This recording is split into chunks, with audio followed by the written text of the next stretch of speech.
Are the Eagles about to trade defensive end Bryce Huff, who they just signed to a massive deal in NFL free agency earlier this calendar year? We're talking about the latest Eagles trade buzz with the NFL trade deadline coming up tomorrow on Tuesday. On top of that, we have a new A.J. Brown injury update, a Saquon Barkley injury update, and a lot of Cowboys injury news to get to because that is the next opponent for the Philadelphia Eagles. This is Eagles Now by Chat Sports. Thank you so much for being here.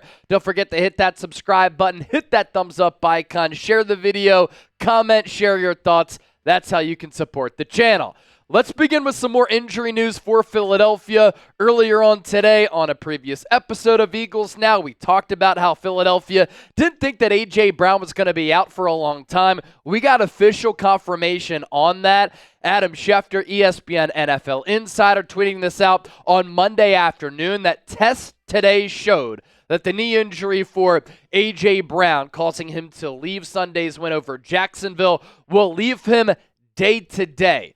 Eagles breathing a sigh of relief that his injury is not more serious. And then Ian Rappaport, another NFL insider, of course, saying that A.J. Brown received good news from his MRI. No structural issues with his knee, more of a contusion than anything, and he does have a chance to play this week against the Cowboys. We'll see how the Eagles approach that. Dallas is 3-5 without Dak Prescott. We'll talk about that coming up. Philadelphia showed some signs of life offensively in the second half without A.J. Brown for the first time ever. I thought that Hurts was really good, and Saquon Barkley, of course, carried the load. They got Devontae Smith more involved, and he was really solid in that game. But look, anytime you're without A.J. Brown, anytime he's banged up, you can make the argument he's the MVP of this Eagles offense. So it leaves you without one of the top playmakers in the game. And this year, among all wide receivers, 88 of them graded by Pro Football Focus, A.J. Brown has the second highest overall Pro Football Focus grade at 90.9, a receiving grade of 91.1, which is also second in the NFL. And unfortunately for him, he signed that contract extension.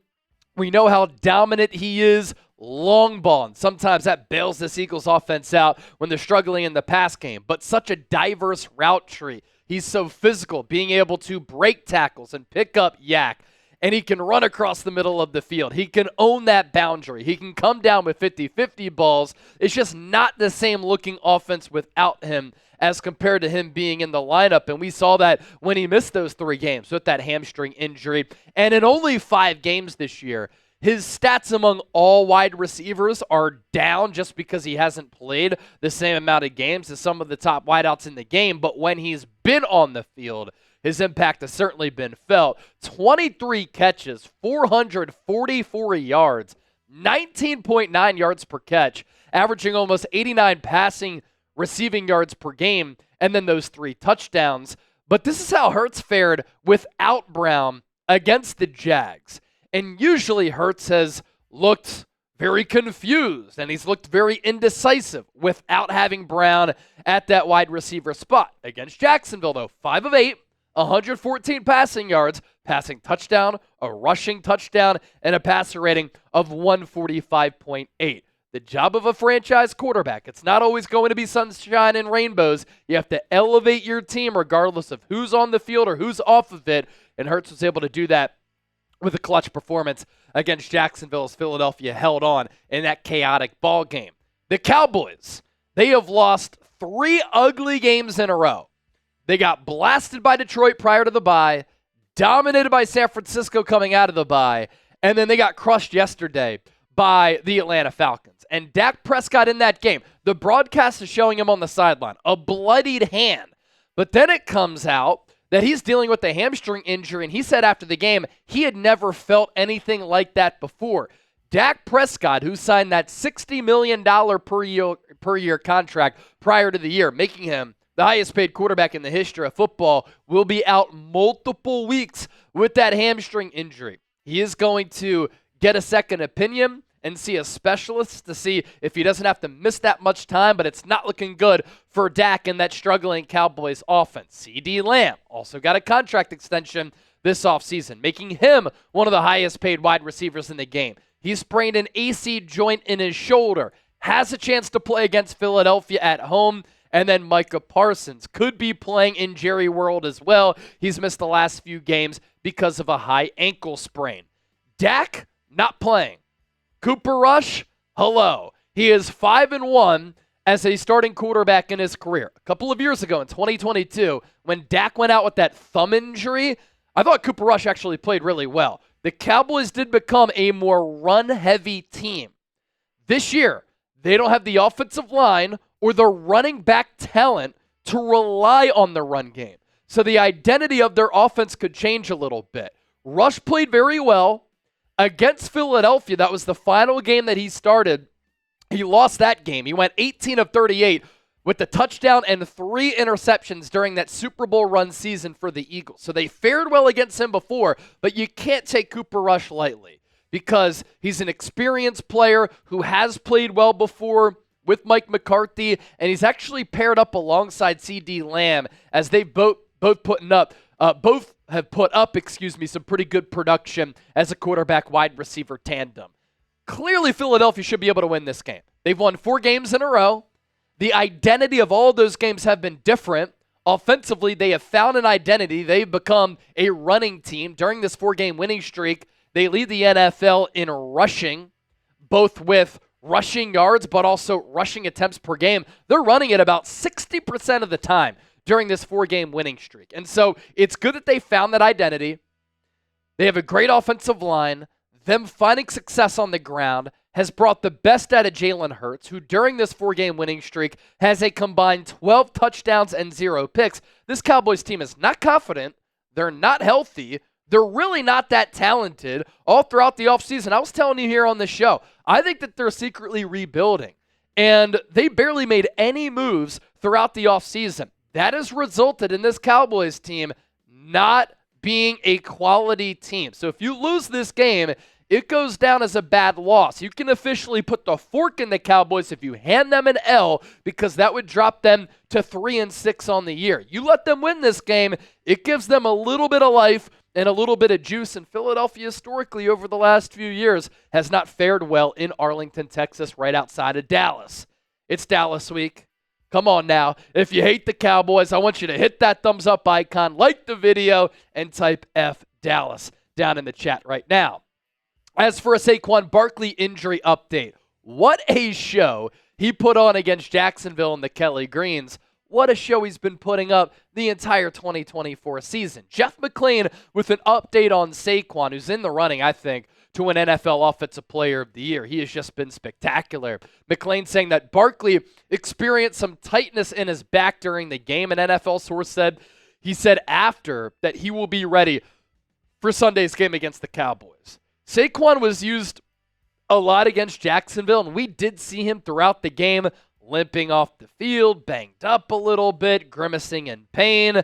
Part of that was due to the workload. 27 carries, 159 yards per carry at 5.9.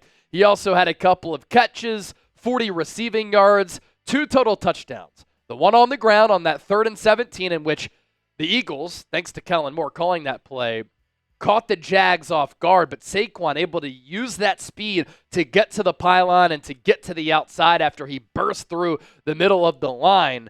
And then before that, the wheel route off the dime ball from Jalen Hurts. What a great connection on that play, giving Philadelphia their first quarter points of the entire season. As for how Saquon has fared in his debut season with the Birds, just awesome.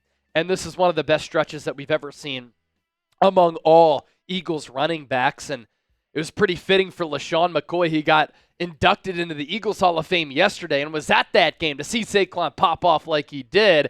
And this year he's been doing it all year long. 157 carries. He already has nearly 1,000 rushing yards going into Week 10.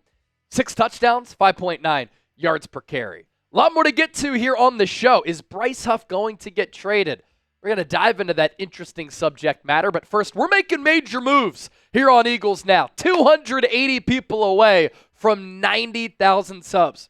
So be sure to hit that subscribe button for daily and year-round coverage of the E-A-G-L-E-S Eagles.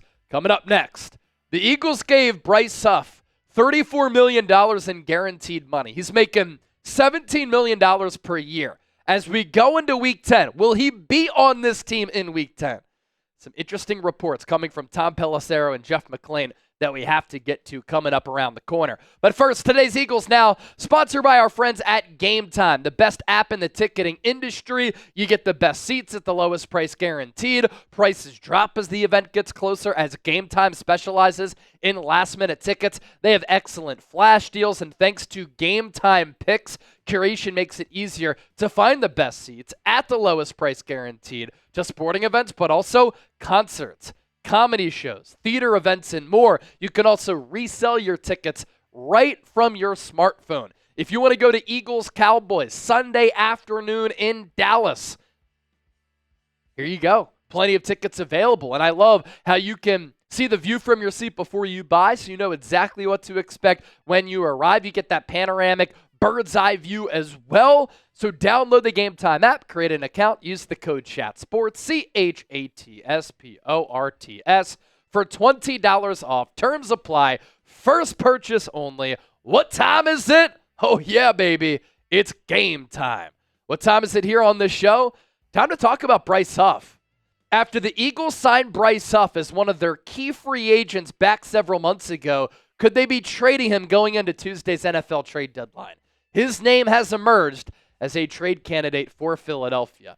Tom Pelissero, NFL Network insider, with this on Monday.